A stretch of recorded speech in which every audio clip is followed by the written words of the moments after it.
Hi friends, ಎಲ್ರಿಗೂ ನಮಸ್ತೆ. Welcome back to Deepika lifestyle and vlogs. ಎಲ್ಲರೂ ಹೇಗಿದ್ದೀರಾ? ನಾನು ಚೆನ್ನಾಗಿದ್ದೀನಿ. ಐ ಹೋಪ್ ನೀವೆಲ್ಲರೂ ಚೆನ್ನಾಗಿದ್ದೀರಾ ಅಂತ ಅಂದ್ಕೊಂಡಿದ್ದೀನಿ.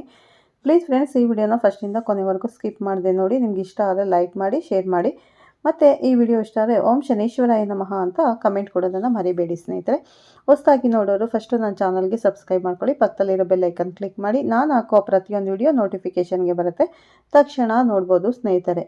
ನಾನು ಇವಾಗ ತಿಳಿಸ್ಕೊಡ್ತಾ ಇದ್ದೀನಿ ಮಕರ ರಾಶಿ ಬಗ್ಗೆ. ಬನ್ನಿ ನೋಡೋಣ. ಈ ದಿನ ಮುಖ್ಯವಾಗಿ ದ್ವಾದಶ ರಾಶಿಗಳಿಗೆ ಮಾರ್ಚ್ ಮಾಸದಲ್ಲಿ ಇರುವಂತಹ ಗ್ರಹ ಸಂಚಾರ ಸ್ಥಿತಿ, ಈ ದ್ವಾದಶ ರಾಶಿಗಳಿಗೆ ಆ ಗ್ರಹ ಸ್ಥಾನದ ಅಥವಾ ಬದಲಾಗ್ತಾ ಇರುವಂತಹ ಗ್ರಹಗಳ ಸ್ಥಾನಮಾನದ ಮೇಲೆ ಯಾವ ರೀತಿ ಅನುಕೂಲ ಪ್ರತಿಕೂಲ ಫಲಗಳು ಇರುತ್ತೆ ಮತ್ತು ಯಾವ ವಿಷಯಗಳಲ್ಲಿ ಮುಂಜಾಗ್ರತೆ ಕ್ರಮ ತಗೋಬೇಕು ಅನ್ನುವಂತಹ ವಿಷಯಗಳನ್ನು ಹೇಳ್ತಾ, ಮುಖ್ಯವಾಗಿ ಮಕರ ರಾಶಿ ಜಾತಕದವರಿಗೆ ಈ ಬರುವಂತಹ ಮಾರ್ಚ್ ಮಾಸದಲ್ಲಿ ಗ್ರಹಗಳ ಅನುಕೂಲತೆ ಯಾವ ರೀತಿ ಇದೆ, ಯಾವ ಸ್ಥಾನದಲ್ಲಿ ಯಾವ ಗ್ರಹ ಇದೆ, ಯಾವ ವಿಷಯಗಳಲ್ಲಿ ಮುಂಜಾಗ್ರತೆ ಕ್ರಮ ತಗೋಬೇಕು ಅನ್ನುವಂತಹ ವಿಷಯಗಳು ಈ ವಿಡಿಯೋ ಮುಖಾಂತರ ತಿಳಿದುಕೊಳ್ಳೋಣ. ಒಂದು ರೀತಿ ಮಕರ ರಾಶಿಯವರಿಗೆ ಈ ಮಾರ್ಚ್ ಮಾಸ ಅನ್ನೋದು ಸ್ವಲ್ಪ ಕುಟುಂಬ ವಿಷಯಗಳಲ್ಲಿ, ಕುಟುಂಬ ಮಾತಿನ ವಿಷಯಗಳಲ್ಲಿ, ಕುಟುಂಬದ ಸದಸ್ಯರ ಮಧ್ಯೆ ಇರುವಂತಹ ಹೊಂದಾಣಿಕೆಯ ವಿಷಯದಲ್ಲಿ ಸ್ವಲ್ಪ ತಾಳ್ಮೆ ಇರಬೇಕಾಗಿರುತ್ತದೆ. ಅದು ಏನಕ್ಕೆ, ಯಾವ ರೀತಿ ಅನ್ನೋದು ನಾನು ಹೇಳೋಣ. ಮುಖ್ಯವಾಗಿ ಗ್ರಹ ಸಂಚಾರ ಸ್ಥಿತಿ ನೋಡೋದಾದರೆ, ಮಕರ ರಾಶಿಯವರಿಗೆ ಈ ಮಾರ್ಚ್ 1ರಿಂದ ಬದಲಾಗ್ತಾ ಇರುವಂತಹ ಶುಕ್ರ ತನ್ನ ಉಚ್ಚ ರಾಶಿಯಾಗಿರುವಂತಹ ಮೀನ ರಾಶಿಯಲ್ಲಿ ತೃತೀಯ ಸ್ಥಾನದಲ್ಲಿರುವಂತಹ ಶನಿ ಪರಮಾತ್ಮನ ಜೊತೆ ಆಲ್ಮೋಸ್ಟ್ 25 ದಿನಗಳ ಕಾಲ ಶನಿ ಮತ್ತು ಶುಕ್ರ ಸಂಚಾರ ಅನ್ನೋದು ಇರುತ್ತೆ. ಇನ್ನು ಮಾರ್ಚ್ 15ರ ನಂತರ ರವಿ ಶನಿಗೆ ತುಂಬಾ ಹತ್ತಿರವಾಗಿ ತನ್ನ ಪ್ರಭಾವವನ್ನು 10ರ ಸ್ಥಾನಕ್ಕೆ ಬಂದು ತನ್ನ ಪ್ರಭಾವ ಮತ್ತು ಕಾರಕತ್ವಗಳನ್ನು ನೀಡ್ತಾ ಇರ್ತಾರೆ. ಮುಖ್ಯವಾಗಿ ಈ ಸಂದರ್ಭದಲ್ಲಿ ಧನ ಕುಟುಂಬ ಸ್ಥಾನ, ವಾಕ್ ಸ್ಥಾನ, ಮಾತಿನ ಸ್ಥಾನ ಆಗಿರುವಂತಹ ದ್ವಿತೀಯ ಸ್ಥಾನದಲ್ಲಿ 4 ಪ್ರಧಾನ ಗ್ರಹಗಳು ಪರಸ್ಪರ ಶತ್ರು ಗ್ರಹಗಳು ಇರುವುದರಿಂದ ಈ ಧನ ಕುಟುಂಬ ಸ್ಥಾನದಲ್ಲಿ ಅದು ಮುಂಚೆ ಹೇಳಿದ್ದು ಮತ್ತು ಕುಟುಂಬ ವಿಷಯಗಳಲ್ಲಿ, ಮಾತಿನ ವಿಷಯಗಳಲ್ಲಿ ಸ್ವಲ್ಪ ಹುಷಾರಾಗಿರಬೇಕಾಗಿರುತ್ತದೆ. ಯಾಕಂದರೆ ಇಲ್ಲಿ ಅಗ್ನಿತತ್ವ ರಾಶಿಗಳಾಗಿರುವಂಥದ್ದು ರಾಹು ಆಗಿರಬಹುದು, ರವಿ ಆಗಿರಬಹುದು, ಕುಜ ಆಗಿರಬಹುದು ಮತ್ತು ವಕ್ರಗಮನದಲ್ಲಿ ಇರುವಂತಹ ಬುಧ ಆಗಿರಬಹುದು. ಈ ದ್ವಿತೀಯ ಸ್ಥಾನದಲ್ಲಿರುವಂತಹ ಸಂದರ್ಭಗಳಲ್ಲಿ ಕೆಲವೊಂದು ವ್ಯಕ್ತಿಗಳಿಗೆ ಅನುಕೂಲವಿರುತ್ತೆ. ಮುಖ್ಯವಾಗಿ ಅಷ್ಟಮ ಸ್ಥಾನದಲ್ಲಿ ಈಗ ಕೇತು ಮತ್ತು 6ನೇ ಋಣರೋಗ ಶತ್ರುಸ್ಥಾನದಲ್ಲಿರುವಂತಹ ಗುರು ಇರ್ತಾನೆ. ಈ ಮಾಸದಲ್ಲಿ ಪರ್ಟಿಕ್ಯುಲರ್ ಆಗಿ ಮಕರ ರಾಶಿಯವರಿಗೆ ಕ್ರಿಯೇಟಿವ್ ಫೀಲ್ಡ್ ಆಯ್ಕೆ ಮಾಡಿಕೊಂಡಿರುವಂತಹ, ಸೃಜನಶೀಲತೆಯಿಂದ ತುಂಬಿರುವಂತಹ ಕ್ಷೇತ್ರಗಳ ಆಯ್ಕೆ ಮಾಡಿಕೊಂಡಿರುವಂತಹ ವೃತ್ತಿ ಸ್ಥಾನಗಳಲ್ಲಿರುವಂತಹ ವ್ಯಕ್ತಿಗಳಿಗೆ ಒಳ್ಳೆಯ ರೀತಿಯ ಅವಕಾಶಗಳು ಬರ್ತಾ ಇರುತ್ತೆ. ಮುಖ್ಯವಾಗಿ ಮಕರ ರಾಶಿಯ ಸ್ತ್ರೀಯರಿಗೆ ಒಳ್ಳೆಯ ರೀತಿಯಲ್ಲಿ ಉದ್ಯೋಗ ಅವಕಾಶಗಳು ಬರ್ತಾ ಇರುತ್ತೆ. ಮತ್ತು ಸಿನಿ ಮೀಡಿಯಾ, ಟಿವಿ ಸೀರಿಯಲ್ ಇತ್ಯಾದಿ ಕ್ರಿಯೇಟಿವ್ ಫೀಲ್ಡ್ನಲ್ಲಿ ಇರುವಂತಹ ವ್ಯಕ್ತಿಗಳಿಗೆ ಅನುಕೂಲವಾಗಿರುವಂಥ ಸಮಯ. ಅದೇ ರೀತಿ ಪುರುಷರು ಈ ಸಂದರ್ಭದಲ್ಲಿ ಶುಕ್ರ ಶನಿಯ ಜೊತೆ ಕಾಂಬೋಸ್ಟ್ ಆಗ್ತಾ ಇರೋದ್ರಿಂದ ಥರ್ಡ್ ಪ್ಲೇಸಲ್ಲಿ ಮುಖ್ಯವಾಗಿ ಈ ಸಂದರ್ಭದಲ್ಲಿ ಸ್ತ್ರೀಯರ ಜೊತೆ ಮಾತನಾಡುವಂಥ ಸಂದರ್ಭದಲ್ಲಿ ಹುಷಾರಾಗಿರಬೇಕಾಗಿರುತ್ತೆ. ಅಂದರೆ ರವಿ ಸಂಚಾರ ಬದಲಾವಣೆ ಆಗ್ತಾ ಇರೋದ್ರಿಂದ 15ರ ನಂತರ ಮುಖ್ಯವಾಗಿ ಯಾವುದಾದರೂ ಹಣಕಾಸಿನ ವ್ಯವಹಾರಗಳು, ಪ್ರಾಪರ್ಟಿ ರಿಲೇಟೆಡ್ ವ್ಯವಹಾರಗಳು, ಅಗ್ರಿಮೆಂಟ್ ಮಾಡಿಕೊಳ್ಳುವಾಗ ಹುಷಾರಾಗಿರಬೇಕು. ಅಂದರೆ ಕೆಲವೊಂದು ವಿಷಯಗಳನ್ನು ಪ್ರಾಪರ್ಟಿ ರೇಡ್ ಮಾಡಿ ಅರ್ಥ ಮಾಡಿಕೊಂಡು ಸಿಗ್ನೇಚರ್ ಮಾಡಬೇಕಾಗಿರುತ್ತೆ. ಅಂದರೆ ನೋಡ್ಕೊಂಡು ಸಿಗ್ನೇಚರ್ ಹಾಕಬೇಕು. ಮಾತನಾಡುವಂಥ ಸಂದರ್ಭದಲ್ಲಿ ಹುಷಾರಾಗಿರಬೇಕಾಗಿರುತ್ತೆ. ಇನ್ನು ಬುಧ ವಕ್ರಗಮನದಲ್ಲಿ ದ್ವಿತೀಯ ಸ್ಥಾನದಲ್ಲಿದ್ದರೂ ಕೂಡ ಲಗ್ನ ಸ್ಥಾನ ಫಲಗಳು ಕೊಡುವುದರಿಂದ ಅದು ಶನಿ ರವಿಯ ಜೊತೆ ಕನೆಕ್ಟ್ ಆಗ್ತಾ ಇರುವಂತಹ ಕಾರಣದಿಂದ ಮುಖ್ಯವಾಗಿ ಮಾತು ಹೊಡೆದರೆ ಹೋಯ್ತು, ಮಾತು ಆಡಿದರೆ ಆಯಿತು, ಮುತ್ತು ಹೊಡೆದರೆ ಹೋಯ್ತು ಅಂತ ಅನ್ನೋ ರೀತಿಯಲ್ಲಿ ಇರ್ತಲ್ವಾ. ಸೊ ಈ ರೀತಿಯಲ್ಲಿ ಮಾತು ವಾಕ್ಸ್ಥಾನವನ್ನು ಸ್ವಲ್ಪ ತಾಳ್ಮೆಯಿಂದ ಸ್ವಲ್ಪ ಯೋಚನೆ ಮಾಡಿ ಯುಟಿಲೈಸ್ ಮಾಡಬೇಕಾಗಿರುತ್ತೆ. ಅದು ನಿಮ್ಮ ಕುಟುಂಬದಲ್ಲಿ ಆಗಿರ್ಬೋದು, ಉದ್ಯೋಗ ಪ್ರದೇಶದಲ್ಲಿ ಆಗಿರಬಹುದು, ಮಾತನಾಡುವಂಥ ಸಂದರ್ಭಗಳಲ್ಲಿ ಹುಷಾರಾಗಿರಬೇಕಾಗುತ್ತೆ.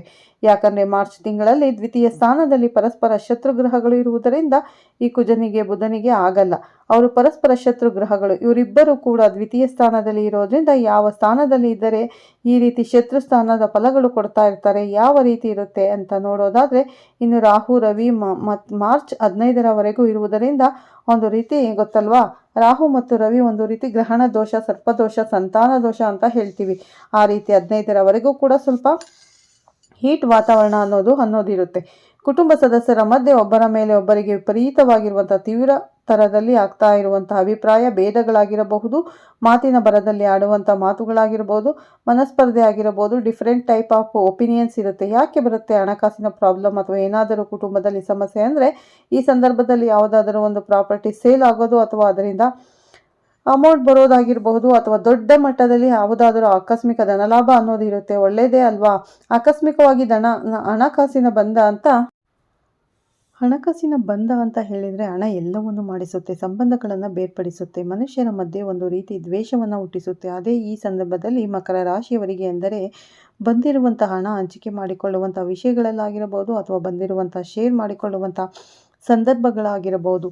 ಈ ಸಂದರ್ಭದಲ್ಲಿ ಯಾಕಂದರೆ ಬರುವಂತಹ ಇನ್ಶೂರೆನ್ಸ್ ಕ್ಲೈಮ್ ಆಗಿರ್ಬೋದು ಅಥವಾ ದೊಡ್ಡ ಮಟ್ಟದಲ್ಲಿ ಎಂದರೆ ರಿಟೈರ್ ಆಗಿರುವಂಥ ಬೆನಿಫಿಟ್ಸ್ ಆಗಿರಬಹುದು.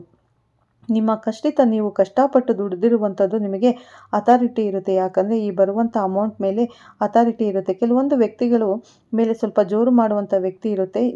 ನಿನಗೆ ಇಷ್ಟೇ ಕೊಡೋದು ಅನ್ನುವಂಥ ಹೇಳೋದು ಇರುತ್ತೆ. ಯಾಕಂದರೆ ಕಷ್ಟಪಟ್ಟಿರೋದು ನೀವು ತಾನೇ.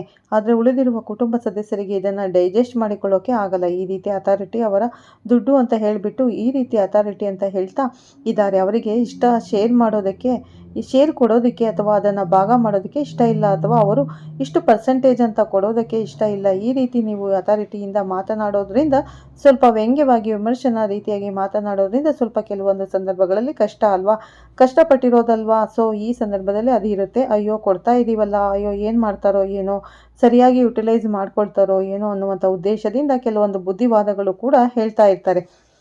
ಬಟ್ ಬುದ್ಧಿವಾದಗಳು ಹೇಳುವಂಥ ವಿಷಯದಲ್ಲೇ ಸ್ವಲ್ಪ ಶಾಂತವಾಗಿ ಮಾತಾಡಿ, ವ್ಯಂಗ್ಯವಾಗಿ ಮಾತಾಡೋದು, ಕೋಪ ತರಿಸುವಂಥ ಮಾತಾಡೋದು, ದೂಷಿಸುವ ಸ್ವಭಾವದಲ್ಲಿ ಮಾತನಾಡಿದರೆ ಇದಕ್ಕೋಸ್ಕರ, ಈ ಸಮಯಕ್ಕೋಸ್ಕರ, ಈ ಸಂದರ್ಭಕ್ಕೋಸ್ಕರ ಕಾಯ್ತಾ ಇರುವಂಥ ಇತರ ಕುಟುಂಬ ಸದಸ್ಯರು ನಿಮ್ಮ ಜೊತೆ ವಾಗ್ವಾದಗಳಿಗೆ, ಮಾತಿನ ಬರದಲ್ಲಿ ಈ ರೀತಿ ಮನಸ್ಪರ್ಧೆಗಳಿಗೆ, ಮಿಸ್ಅಂಡರ್ಸ್ಟ್ಯಾಂಡಿಂಗ್ಗೆ, ಜಗಳಗಳಿಗೆ, ಘರ್ಷಣೆಗಳಿಗೆ ಈ ರೀತಿ ಕೆಲವೊಂದು ವಿಷಯಗಳು ನಡೆಯುವುದಕ್ಕೆ ಚಾನ್ಸಸ್ ಇದೆ.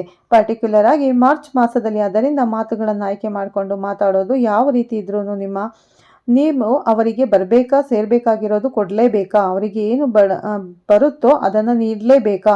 ಬಟ್ ಯಾಕೆ ಸಂದರ್ಭದಲ್ಲಿ ಮುರ್ಕೊಳ್ಳೋದು, ಯಾಕೆ ಸಂದರ್ಭದಲ್ಲಿ ಬಿರುಕುಗಳನ್ನು ತೆಗೆದುಕೊಳ್ಳೋದು, ಯಾಕೆ ಇದರ ಜೊತೆಗೆ ಮೂರನೇ ವ್ಯಕ್ತಿ ಅವರಿಗೆ ಸಂಬಂಧನೇ ಇರಲ್ಲ. ಮೂರನೇ ವ್ಯಕ್ತಿ ಹೊರಗಡೆಯಿಂದ ಇರುವಂಥ ವ್ಯಕ್ತಿ ನಿಮ್ಮ ಕುಟುಂಬದಲ್ಲಿ ನಡೀತಾ ಇರುವಂಥ ವಿಷಯಗಳನ್ನು ಇದನ್ನು ಅಡ್ವಾಂಟೇಜ್ ತಗೊಂಡು ಒಂದು ಸಪ್ರೇಟ್ ಗ್ರೂಪ್ಗೆ ಅದನ್ನು ಸಪೋರ್ಟ್ ಮಾಡ್ತಾ, ಈ ಒಂದು ಪರ್ಟಿಕ್ಯುಲರ್ ಒಂದು ಗ್ರೂಪ್ ಆಫ್ ಪೀಪಲ್ಗೆ ಸಪೋರ್ಟ್ ಮಾಡ್ತಾ ನಿಮ್ಮ ಜೊತೆಗೆ ವಾದ ವಿವಾದಗಳಿಗೆ ಎಳೆಯುವಂಥ ಸಾಧ್ಯತೆ ಇರುತ್ತೆ. ನೀವು ಮತ್ತೆ ಅತಿರೇಕಕ್ಕೆ ಹೋಗಿ ಇದು ನಮ್ಮ ಫ್ಯಾಮಿಲಿ ವಿಷಯ, ನೀವು ಯಾರು ಮಧ್ಯದಲ್ಲಿ ಇನ್ವಾಲ್ವ್ ಮಾಡೋಕ್ಕೆ, ಅಲ್ಲೊಂದು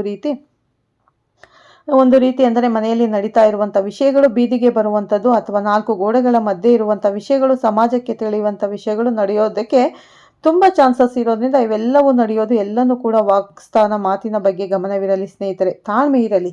ಅದು ಒಂದೊಂದು ಸಾರಿ ಏನಾಗುತ್ತೆ ಅಂದರೆ ಇದೇ ಸಂದರ್ಭಕ್ಕೋಸ್ಕರ ಕಾಯ್ತಾ ಇರುವಂಥ ವ್ಯಕ್ತಿಗಳು ಸರಿ ಬೇಡ, ಇಲ್ಲಿರೋದು ಬೇಡ, ನೀವು ಇಲ್ಲಿ ನಾವೇನಾದರೂ ಇರ್ತೀವಿ ಅಂತ ಕುಟುಂಬದಿಂದ ಅಂದರೆ ಇಲ್ಲಿ ಏನಾಯಿತು, ಒಂದು ಸಣ್ಣ ವಿಷಯ, ಯಾವುದೋ ಒಂದು ರೀತಿ ಅಥಾರಿಟಿಯಿಂದ ಮಾತಾಡಿರುವಂಥ ವಿಷಯವನ್ನು ಇಟ್ಕೊಂಡು ದೊಡ್ಡ ಮಟ್ಟದಲ್ಲಿ ಕುಟುಂಬದಲ್ಲಿ ಬಿರುಕುಗಳನ್ನು ಮೂಡಿಸಿ ಒಡೆದು ಹೋಗುವಂಥ ಸಾಧ್ಯತೆಗಳು ಇರುವ ಕಾರಣದಿಂದ ಅದೆಲ್ಲ ನಡೆಯೋದು ವಿಕಾಸ್ ಆಫ್ ವಾಕ್ ಸ್ಥಾನದಿಂದ. ಅದರಿಂದ ಮಾತಿನ ಬಗ್ಗೆ ಗಮನ ಇರಲಿ. ಇನ್ನು ಈ ಸಂದರ್ಭದಲ್ಲಿ ಮೂರನೇ ವ್ಯಕ್ತಿ ಆಗಮನ ಆಗಿರ್ಬೋದು, ಮೂರನೇ ವ್ಯಕ್ತಿ ಇನ್ವಾಲ್ವ್ಮೆಂಟ್ ಅದು ಅಷ್ಟು ಜಾಸ್ತಿ ಚಾನ್ಸ್ ಕೊಡೋಕ್ಕೆ ಹೋಗಬೇಡಿ.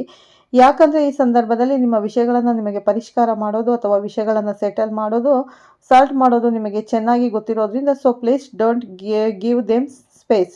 ಯಾರಾದರೂ ಮಧ್ಯದಲ್ಲಿ ಬಂದ್ರೂ ಕೂಡ ಸೊ ಈ ವಿಷಯ ಅವರ ಮುಖಾಂತರ ಚರ್ಚೆ ಮಾಡಲಿಕ್ಕೆ ಹೋಗಬೇಡಿ. ಆದ್ದರಿಂದ ತಾಳ್ಮೆ ಬೇಕಾಗಿರುತ್ತೆ, ಮಾತಿನ ಬಗ್ಗೆ ಗಮನ ಇರಬೇಕಾಗುತ್ತೆ. ಇನ್ನು ಇದೇ ಸಂದರ್ಭದಲ್ಲಿ ನಿಮ್ಮ ಕುಟುಂಬದಲ್ಲಿ ಇರುವಂಥ ಒಬ್ಬ ವ್ಯಕ್ತಿ ಅದನ್ನು ಹಿರಿಯರಿಗೆ ಆಗಿರ್ಬೋದು, ಆಗಿರ್ಬೋದು ವ್ಯಕ್ತಿಗೆ ಆರೋಗ್ಯ ಸಮಸ್ಯೆಗಳು ಉಂಟಾಗದಿರಬಹುದು, ಅಥವಾ ಯಾರಾದರೂ ಒಬ್ಬ ವ್ಯಕ್ತಿಗೆ ಹಣಕಾಸಿನ ಸಮಸ್ಯೆಗಳು ಉಂಟಾಗುವುದಾಗಿರಬಹುದು. ಈ ಸಂದರ್ಭದಲ್ಲಿ ಯಾರಿಗೆ ನಮ್ಗೆ ಯಾಕೆ, ನಾವು ಏಕೆ ನೋಡ್ಕೋಬೇಕು, ಈ ಎಲ್ಲ ವಿಷಯಗಳಲ್ಲಿ ನಡೀತಾ ಇದೆ ಅಲ್ವಾ ಅನ್ನುವಂಥದ್ದು ವಿಷಯಗಳಲ್ಲಿ ಒಬ್ಬೊಬ್ಬರು ಒಂದೊಂದು ರೀತಿ ಅವರ ಕೆಲಸಗಳಲ್ಲಿ ಅವರು ಬ್ಯುಸಿಯಾಗಿ ಆ ವ್ಯಕ್ತಿಗೆ ಸಹಾಯ ಮಾಡದೆ ಕೊನೆಗೆ ನಿಮಗೆ ಆ ಜವಾಬ್ದಾರಿ ಬರುವಂಥ ಸಾಧ್ಯತೆ ಇರುತ್ತೆ. ಸೊ ಈ ರೀತಿ ನಿಮ್ಮ ಕುಟುಂಬ ಸದಸ್ಯರ ವರ್ತನೆ, ಅವರ ಕೇರಿಂಗ್ ಅಂದರೆ ಒಟ್ಟಾಗಿ ಈ ಸಂದರ್ಭದಲ್ಲಿ ಇಷ್ಟು ದಿನಗಳೆಲ್ಲ ಮುಖ್ಯ. ಈಗ ಹಣಕಾಸು ಬಂದಾಗ ಅಥವಾ ಕೆಲವೊಂದು ಕೋಪದಲ್ಲಿ ಏನಾದರೂ ಮಾತನಾಡಿದಾಗ ಯಾರು ಅರ್ಥ ಮಾಡ್ಕೊಳ್ತಾರೆ, ಯಾರ ಮುಖವಾಡ ಯಾವ ರೀತಿ ಇರುತ್ತೆ, ಯಾರು ನಮ್ಮವರು, ಕಷ್ಟ ಅಂತ ಬಂದರೆ ಯಾರು ಕೈ ಹಿಡಿತಾರೆ ಅನ್ನುವಂತಹ ಕೆಲವೊಂದು ಕಹಿ ಸತ್ಯ ಅಂತ ಹೇಳ್ತೀನಿ ನಾನು. ಯಾಕಂದರೆ ಇದು ಒರಿಜಿನಲ್ ಆಗಿ ಸತ್ಯ ಅಲ್ಲ, ಇದು ಕಹಿ ಸತ್ಯವನ್ನು ಅರ್ಥ ಮಾಡಿಕೊಳ್ಳುವಂಥ ಸಮಯ. ಮಕರ ರಾಶಿ ಜಾತಕದವರಿಗೆ ಈ ಸಂದರ್ಭದಲ್ಲಿ ಮತ್ತೆ ನಿಜವಾದ ಮುಖವಾಡಗಳು ಅನ್ನೋದು ಹೊರಗಡೆ ಬರುತ್ತೆ. ಈ ಸಂದರ್ಭದಲ್ಲಿ ಇಷ್ಟು ದಿನಗಳ ಕಾಲ ನಿಮಗೆ ಕೊಟ್ಟಿರುವಂಥ ಮರ್ಯಾದೆ, ನಿಮ್ಮಿಂದ ಏನು they are exciting something from you ಅನ್ನುವಂತಹ ವಿಷಯಗಳು, ಅಥವಾ ನಿಜವಾಗ್ಲೂ ನಿಮ್ಮ ಮೇಲೆ ಅಭಿಮಾನ ಗೌರವ ಇದೆಯಾ ಅನ್ನೋದು ಸಂದರ್ಭದಲ್ಲಿ ಬೆಳಕಿಗೆ ಬರೋದಕ್ಕೆ ನಿಮಗೆ ಗೊತ್ತಾಗುತ್ತೆ, ಅನುಕೂಲ ಇರುತ್ತೆ. ಅಷ್ಟು ವಿಷಯಗಳಲ್ಲಿ ಏನಾದರೂ ಮತ್ತೆ ಒಳ್ಳೆಯದಾಗ್ತಾ ಇದೆ ಅಂದರೆ ಅದು ದಶಮ ಪಂಚಾಧಿಪತಿಯಾಗಿರುವಂಥ ಶುಕ್ರ ಉಚ್ಚ ಸ್ಥಾನವಾಗಿರುವಂಥ ಮೀನರಾಶಿಗೆ ಸರಿ ಹೋಗ್ತಾ ಇರೋದ್ರಿಂದ ಈ ಸಂದರ್ಭಗಳಲ್ಲಿ ಅಂದರೆ ಯಾಕೆ ಕುಟುಂಬ ಈ ರೀತಿ ವರ್ತನೆ ಮಾಡ್ತಾ ಇದ್ದಾರೆ. ಬುಧ ವಕ್ರನಾಗಿ ಉದ್ಯೋಗದಲ್ಲಿ ಸಮಸ್ಯೆಗಳು, ಅಲ್ಲಿ ಮಾತು ಅಲ್ಲಿ ಇರುವಂಥ ಫ್ರಸ್ಟ್ರೇಷನ್, ಕುಟುಂಬದಲ್ಲಿರುವಂಥ ಫ್ರಸ್ಟ್ರೇಷನ್, ವೃತ್ತಿ ಉದ್ಯೋಗ ಸ್ಥಾನದಲ್ಲಿ ಮತ್ತೆ ನನಗೆ ಸಾಂತ್ವನ ನೀಡೋದು ಯಾರು, ಅದನ್ನೇ ನಾನು ಹೇಳೋಕ್ಕೆ ಇಷ್ಟಪಡ್ತೀನಿ. ಪಂಚಮಾಧಿಪತಿಯಾಗಿರುವಂಥ ಶುಕ್ರ ಶನಿ ಜೊತೆ ಇರೋದ್ರಿಂದ ಉಚ್ಚ ಸ್ಥಾನಕ್ಕೆ ಹೋಗೋದ್ರಿಂದ ಈ ಸಂದರ್ಭದಲ್ಲಿ ನಿಮ್ಮನ್ನು ಸರಿಯಾಗಿ ಅರ್ಥ ಮಾಡಿಕೊಂಡಿರುವಂಥ ನಿಮ್ಮ ಕುಟುಂಬದಲ್ಲಿ ಇರುವ ಸ್ತ್ರೀ ಅಥವಾ ಜೀವನ ಸಂಗಾತಿ ಆಗಿರಬಹುದು, ನಿಮ್ಮ ಸಹೋದರಿ ಆಗಿರಬಹುದು, ಅಥವಾ ನಿಮ್ಮನ್ನು ವಿಪರೀತವಾಗಿ ಅಭಿಮಾನಿಸುವಂಥ ನಿಮ್ಮ ಸ್ತ್ರೀ ಆಗಿರಬಹುದು, ನಿಮ್ಮ ಆಪ್ತ ಸ್ನೇಹಿತೆ ಆಗಿರಬಹುದು, ನಿಮ್ಮ ಕೆಲಸ ಮಾಡ್ತಾ ಇರುವಂಥ ಸಂದರ್ಭದಲ್ಲಿ ನಿಮ್ಮ ಸಹೋದ್ಯೋಗಿ ಆಗಿರ್ಬೋದು ಅಥವಾ ನಿಮ್ಮ ಮೇಲಧಿಕಾರಿ ಆಗಿರ್ಬೋದು. ಅಯ್ಯೋ, ಎಷ್ಟು ಒಳ್ಳೆಯ ವ್ಯಕ್ತಿಗಳು, ಈ ರೀತಿ ಸಮಸ್ಯೆಗಳಿದೆಯಾ ಮನೆಯಲ್ಲಿ, ನಾನು ಅದನ್ನು ಬಗೆಹರಿಸ್ತೀನಿ, ನಾನು ಅವರ ಹತ್ರ ಮಾತಾಡ್ತೇನೆ ಈ ವಿಷಯಗಳನ್ನು, ಅದರ ಬಗ್ಗೆ ಚಿಂತೆ ಮಾಡಬೇಡಿ. ಅವರಿಗೆ ಹೇಳುವಂಥ ಕೆಲವೊಂದು ಸಹಕಾರದಿಂದ, ಸಜೆಷನ್ಸಿಂದ, ನಿಮಗೆ ನೀಡುವಂಥ ಕೆಲವೊಂದು ವಿಷಯಗಳ ಮುಖಾಂತರ, ಹೆಲ್ಪ್ ಮಾಡುವಂಥ ಮುಖಾಂತರ ಈ ರೀತಿ ಕೆಲವೊಂದು ಸಮಸ್ಯೆಗಳಿಂದ ಹೊರಗಡೆ ಬರಬಹುದು. ಹೊಸ ವ್ಯಕ್ತಿ, ಅಧಿಕಾರ ಸ್ಥಾನದಲ್ಲಿರುವಂಥ ವ್ಯಕ್ತಿ, ಯಾಕೆ ನಿಮಗೆ ಈ ರೀತಿ ಇಷ್ಟು ಒಳ್ಳೆಯ ಕುಟುಂಬ, ಈ ಚಿಕ್ಕ ವಿಷಯಕ್ಕೆ ಈ ರೀತಿ ಮಾಡ್ತಾ ಇರ್ತಾರ, ನಾನು ಮಾತಾಡ್ತೀನಿ ಅವ್ರ ಜೊತೆ ಅಂತ ಉನ್ನತ ಹುದ್ದೆಯಲ್ಲಿರುವಂಥ ಒಬ್ಬ ಸ್ತ್ರೀ ಸಹಾಯದಿಂದ ಇಷ್ಟು ದೊಡ್ಡ ಮಟ್ಟದಲ್ಲಿ ಆಗ್ತಾ ಇರುವಂಥ ಸಮಸ್ಯೆ ಪರಿಷ್ಕಾರ ಆಗುವುದಕ್ಕೆ ಸ್ತ್ರೀಯ ಮುಖಾಂತರ ಇನ್ನು ಈ ಸಂದರ್ಭದಲ್ಲಿ ಕುಟುಂಬ ಈ ಚಿಕ್ಕ ಮುಖ್ಯ ಮಧ್ಯೆ ಅಂದರೆ ಕೆಲವೊಂದು ವಿಷಯಗಳ ಮಧ್ಯೆ, ತಂತ್ರಗಳ ಮಧ್ಯೆ ವೃತ್ತಿಯಲ್ಲಿ ಫೋಕಸ್ ಮಾಡಿದಾಗ ಇರುವಂಥ ವೃತ್ತಿಯನ್ನು ಬದಲಾಯಿಸೋಣ ಅಥವಾ ಬೇರೆ ವೃತ್ತಿಯನ್ನು ಆಯ್ಕೆ ಮಾಡಿಕೊಳ್ಳೋಣ. ಈ ಉದ್ಯೋಗ ಮಾಡ್ತಾ ಇದ್ರೆ ಸಾಕು, ಉದ್ಯೋಗ ಮಾಡಿದೆ, ಯಾವುದಾದ್ರೂ ಕುಟುಂಬದಿಂದ ಮಾಡ್ಕೊಂಡು ಬಂದಿರುವಂಥ ಕೃಷಿ ಆಗಿರ್ಬೋದು, ಯಾವುದಾದ್ರೂ ಬಿಸ್ನೆಸ್ ಆಗಿರ್ಬೋದು, ಅಂದರೆ ಬೇರೆ ಆಪ್ಷನ್ ಏನಾದರೂ ಹುಡ್ಕೋಣ ಅನ್ನುವಂಥ ಮನಸ್ಥಿತಿ ನಿಮಗೆ ಬರುತ್ತೆ. ಈ ಸ್ತ್ರೀಯಿಂದ ತುಂಬಾ ಹೆಲ್ಪ್ ಆಗುತ್ತೆ ಸ್ನೇಹಿತರೆ. ಹಾಗಾಗಿ ಈ ಸ್ತ್ರೀನ ನೀವು ಕಳ್ಕೊಳ್ಳೋದಕ್ಕೆ ಹೋಗಬೇಡಿ ಮಕರ ರಾಶಿಯವರು. ನಿಮ್ಮ ಈಗ ಮಾರ್ಚ್ ತಿಂಗಳಲ್ಲಿ ಈ ಸ್ತ್ರೀಯ ಆಗಮನ ಆಗುತ್ತೆ. ಖಂಡಿತ ನಿಮಗೆ ಒಳ್ಳೆ ಫಲಗಳೇ ಸಿಗುತ್ತೆ ಈ ಸ್ತ್ರೀಯಿಂದ ಅಂತ ಹೇಳ್ತಾ ಈ ವಿಡಿಯೋನ ಇಲ್ಲೇ ಎಂಡ್ ಮಾಡ್ತೀನಿ. ಮತ್ತೆ ಸಿಗ್ತೀನಿ ನಿಮಗೆ ಉತ್ತಮ ರಾಶಿ ಭವಿಷ್ಯದೊಂದಿಗೆ ಸ್ನೇಹಿತರೆ. ಅಲ್ಲಿವರೆಗೂ ತಮ್ಮೆಲ್ಲರಿಗೂ ಧನ್ಯವಾದಗಳು. ಮತ್ತು ಹೊಸದಾಗಿ ನೋಡೋರು ಫಸ್ಟು ನಮ್ಮ ಚಾನಲ್ಗೆ ಸಬ್ಸ್ಕ್ರೈಬ್ ಮಾಡ್ಕೊಳ್ಳಿ, ಪಕ್ಕದಲ್ಲಿರೋ ಬೆಲ್ ಐಕನನ್ನು ಕ್ಲಿಕ್ ಮಾಡಿ. ನಾನು ಹಾಕೋ ಪ್ರತಿಯೊಂದು ವಿಡಿಯೋ ನೋಟಿಫಿಕೇಷನ್ಗೆ ಬರುತ್ತೆ, ತಕ್ಷಣ ನೋಡ್ಬೋದು ಸ್ನೇಹಿತರೆ. ಮತ್ತೆ ಸಿಗ್ತೀನಿ. ಎಲ್ಲರಿಗೂ ಧನ್ಯವಾದಗಳು. ಎಲ್ಲರಿಗೂ ಒಳ್ಳೆಯದಾಗಲಿ ಸ್ನೇಹಿತರೆ.